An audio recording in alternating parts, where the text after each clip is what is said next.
మిడి cover తో మీ మాతృత్వ కలలను సాకారం చేసుకోండి. ఇప్పుడు IOI పై 50%, IVF పై 20,000 తగ్గింపు మరియు పొందండి ఉచిత కన్సల్టేషన్ తో పాటు ఫ్రీ అల్ట్రాసౌండ్ స్కానింగ్. ఖమ్మంలో మున్నేరు వరదతో మిగిల్చిన నష్టాన్ని పూడ్చలేము కానీ బాధితులందరినీ ఆదుకుంటామన్నారు మంత్రి తుమ్మల నాగేశ్వరరావు.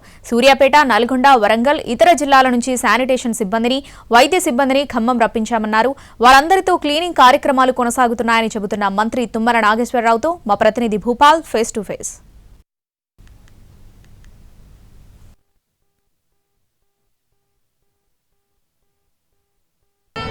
ఖమ్మం నగరాన్ని మున్నేరు ముంచెత్తిన విషయం తెలిసిందే. ఈ నేపథ్యంలో మొత్తం కూడా దీనికి సంబంధించి వాడవాడలో ఇప్పటికీ గత వారం రోజులు బట్టి వచ్చిందకి మంత్రి తుమ్మల నాగేశ్వరరావు పర్యటిస్తున్నారు. ఇప్పుడు కూడా పర్యటిస్తున్నారు. ఈ నేపథ్యంలో ఆయన్ని అడిగి మరిన్ని విషయాలు తెలుసుకోవడానికి ప్రయత్నం చేద్దాం. మీరు చెప్పండి, ఇప్పుడు దాదాపుగా వరదలో అనేక ప్రాంతాలు ముంపుకు గురైనాయి. దీనికి సంబంధించి సహాయ సహకారం ఎలా కొనసాగుతున్నాయి? మొట్టమొదటి రోజునే శానిటేషన్ మొదలు పెట్టాము. చిన్న సందులు గొంతులు బురద బట్టి ఉన్నాయి కాబట్టి వెహికల్స్ కూడా పోకపోయినా జిల్లా మొత్తం పక్క జిల్లాల నుంచి కూడా సుమారు 1,000-1,500 మందిని వర్కర్స్ తీసుకొచ్చి నిన్న మొన్న 100 ట్రాక్టర్లు, 100 JCBలు, 100 వాటర్ ట్యాంకర్లతోటి ఖమ్మం మొత్తాన్ని, రహదారులన్నింటినీ కూడా అవసరమైతే బురద పట్టినటువంటి ఇళ్లను కూడా ఫైర్ డిపార్ట్మెంట్ తోటి క్లీన్ చేయించి వాళ్ళు కుదుట పెట్టించి నిన్నటి వరకు అందరికీ భోజనాలు, బ్రేక్ఫాస్ట్ రిలీఫ్ క్యాంప్స్లో పెట్టాము. ఇవాళ కూడా అవసరమైన వాళ్ళు, ఇంకా బాధల్లో ఉన్న వాళ్ళని పెట్టమని చెప్పాము.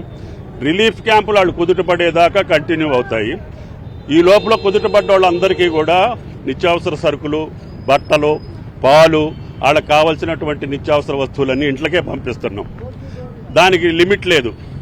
వాళ్ళు కుదుటపడేదాకా ఇవి పంపించామని చెప్పి ప్రభుత్వం, ముఖ్యమంత్రి గారు ఆదేశించారు. దాని ప్రకారంగా నిన్నటి నుంచే డిస్ట్రిబ్యూషన్ అంతా ఒక రౌండ్ అయిపోయింది. ఇంకా మాకు మొత్తం నడిచిపోయింది అంటున్నారు. రెండో రౌండ్ కూడా ఇవ్వమని చెప్తున్నారు. వచ్చారు. వరంగల్ నుంచి 100 మంది వచ్చారు, నల్గొండ నుంచి 100 మంది వచ్చారు. మన లోకల్ వాళ్ళని కూడా అడాప్ట్ చేసుకున్నాం. గ్రామ పంచాయతీ వాళ్ళని తెప్పించాం, ట్రాక్టర్లు తెప్పించాం. ఖమ్మం ఈ రోజుకి సాయంత్రానికల్లా నీట్ గా పూర్తి అయిపోతుంది. శానిటేషన్ లో డిస్ట్రిబ్యూషన్, వాళ్ళకి కావాల్సిన నిత్యావసర వస్తువులు, బట్టలు అన్ని కోల్పోయారు. వాళ్ళ ఇంట్లో ఉన్న సర్వస్వం ఆస్తులన్నీ కోల్పోయారు. కాబట్టి వాళ్ళన్నింటినీ కుదుటపడేదాకా ప్రభుత్వం వాళ్ళు ఎంటుండి వాళ్ళు మళ్ళీ ఆ ఇంట్లో నిలబడేదాకా పూర్తిగా పడిపోయినటువంటి ఇళ్లకి ఇళ్లు కూడా ఇచ్చేస్తానని చెప్పాను. డబుల్ బెడ్రూమ్ ఇళ్లు ఉన్నాయి. పూర్తిగా రేకులతో సహా ఇల్లే కొట్టుకుపోయిన వాళ్ళు ఉన్నారు. అటువంటి పేదవాళ్ళకు కూడా ఇప్పుడు ఇల్లు ఇస్తానని కూడా కలెక్టర్కి చెప్పాను. అటువంటి వాళ్ళు ఎవరన్నా బయటకు వస్తే వాళ్ళకి ఇళ్లు కూడా ఇచ్చేస్తాం. వ్యవసాయ శాఖ మంత్రిగా దాదాపుగా నష్టం ఎక్కువ జరిగింది రైతులకు కూడా. నాటికి కూడా వెళ్తున్నా. సుమారు 1,50,000 ఎకరాలకు ఈ రోజుకే సర్వే జరిగింది. ఇంకా సర్వే కంటిన్యూ అవుతా ఉంది.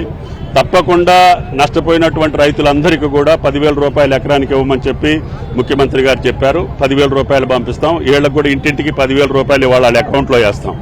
నిత్యావసర వస్తువులు కానీ ఇటువంటి అవసరాలు ఉన్నాయి అన్నీ కూడా కంటిన్యూగా పెట్టమన్నాడు. స్థిరపడి నిలబడేదాకా కూడా ప్రభుత్వం వాళ్ళు అంటుంటుంది. కెమెరా పర్సన్ పొద్దుతో భూపాల్, NTV, ఖమ్మం నుంచి.